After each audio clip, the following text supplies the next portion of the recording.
What's good? Well, welcome back. This is a different type of video of me sitting here right now. Right now, I'm here to talk about a camera and a company that brought out a camera that I'm using right now, which what I'm using is a film camera. So I got some details and things like that I'm gonna tell you about this camera. Now, in the 1945, right, there was this company. I'm gonna put the name up here because I can't say the name. But there was this company and they made precision shutter. Now what they did was they made cameras for other brands. That was how they started out. But the company had big ideas.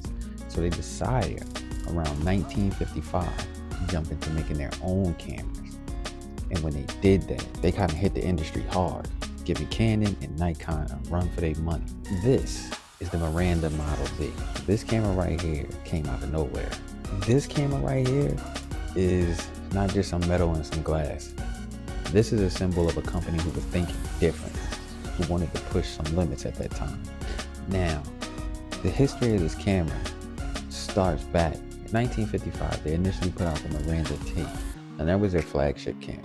It was one of Japan's very first SLRs ever come out. But again, the real genius that they hit hard with was this Model D. The universal lens mount this camera had was 44mm screw thread, but inside a bayonet mount. This meant with simple adapters, you could adapt almost any lens from any system onto a Miranda. It was an adapter's dream. You could throw whatever you wanted on it. It was good for photographers who were already invested in other glass lenses, and they could jump right onto this camera and get to. The Model T was a success until like 1959, when it was time to step the game up, and then that's when the Model D came in.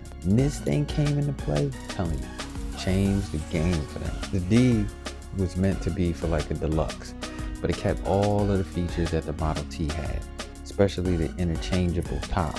Check this out. You can take this off. You don't just have to have this viewfinder. You can do waist shooting with this. Now, I don't have the actual part where they flip it up. You can look down into it. I just got the raw. So this is pretty dope. As you can see, you could pop off the pentaprism and put on a waist level finder and the interchangeable focus screen, a truly pro level feature, but it added refinements. See the lever on the front? That's a self-timer. A small thing, but it showed Miranda was listening to the photographer. And I'm going to be honest, Sony has been one of those companies that is actually listening. And I'd say probably Canon over time, Nikon over time, has actually listened to photographers and videographers when it came to design a camera, button placement. Sometimes they don't listen, which they may have a good idea. They've been doing it pretty long. It also had a single stroke film advance lever, making it faster and smoother to use. Now, there were some variants to the Model D. So you got the Model D, the Model DR, and the Model A. Now, what did not keep Miranda as being a strong competitor in the camera making business? Well, Canon and Nikon got out of hand. Canon went into the professional realm and got really serious about the things that they was bringing to the table for the photographers. Canon too. It was just hard to keep up. These were two big powerhouse companies that could do whatever they wanted to, and Miranda was a pretty small company. Now, Miranda this was a Japanese company. Like I said, in the 1945, so this was post-war for Japan, where Miranda had popped off. So you think 1945, started out heavily in 1955, and then 1960. So this camera that I'm holding in my hand right now is 65 years old to the year, but it works perfectly fine. Now this is the only lens that I have for this camera. It's kind of crazy though, because this is the shutter right here. I don't even know, it is pulled, so I guess if I hit that button, it's gonna take a picture. Now I've moved this camera around a lot, so I don't know if it accidentally took a picture on me or not. I do have film in it and I've been taking some pictures, and I'm probably sure that I probably wasted a couple, but I gotta go through this roll of film just to see how much I've done. This isn't the only film camera that I have, but this is one of the film cameras that's got my attention so much because when I got it, right, I didn't even know that this came off. Didn't know at all. Now I do have is it the TLR? I don't know exactly if it's a TLR. I think it is, but I'll be showing that camera soon too. But right now, I'm trying my best here to give you information about this camera, and also me being excited about even having this camera. This camera is older than me, but it works so fine, so good, and it looks good. But it took me about 2 weeks of having this camera to realize that this came off. I just kept looking at it, and when I kept looking at it, I was like, why is it separated? You know what I'm saying? Like this line right here, I was like, why is it so separated? And then these lines right here, I was so confused. But when I just took a moment, I didn't even hit the button, because there's a button here that helps it release. Didn't even hit the button to take it off. I just slid it back and I heard it pop, and I was like, oh. And when I seen this, I went crazy. Now, yeah, it being a smaller company, I could see Canon and Nikon dominating and knocking it out the box. But what I will say is, me having one in my life right now is dope. I will cherish this camera. I took this camera on one trip so far. I am going to be investing into a lot of film, because I have another camera, a Canon AE1 program, and they both take the same film.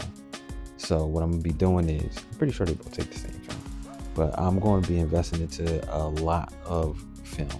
I think it's 35 millimeter. And I'm going to go ham. Now I got my digital cameras. I also have some Super 8s, but I do love being able to have these and just use them.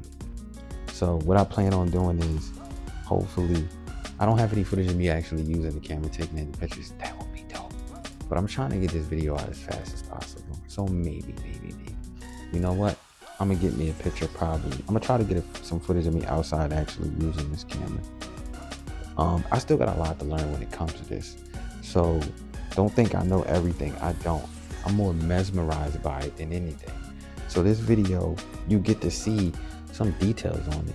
But listen, man, if you into cameras like I'm into cameras, yo, get yourself some old film cameras. You can get some at the thrift shop. You can get some different places. You can ask people for them. A lot of people don't cherish these. They don't at all. So they'll give them up for the cheap. But some people know that they have some value, so they'll have them on Facebook Market for a couple $100 or $100. So you could actually grab one for that price and you'd be good to go. But I tried in this video to give you some information about it, but I'm more excited to just hold it in my hands. Mind you, I've had it for a couple of months now, and I'm still excited just touching it. This is not a lightweight camera. This is actually heavy.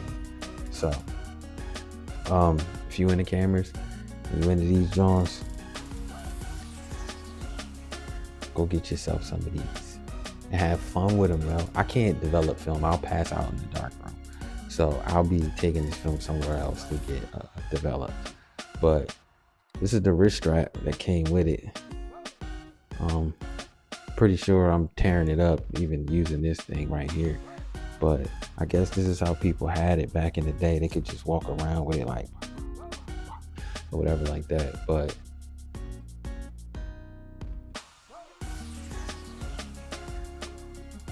this is dope, right? Hold up, it does spin.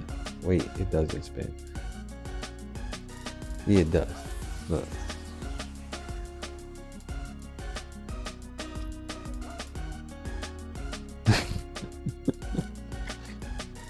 Fun shit.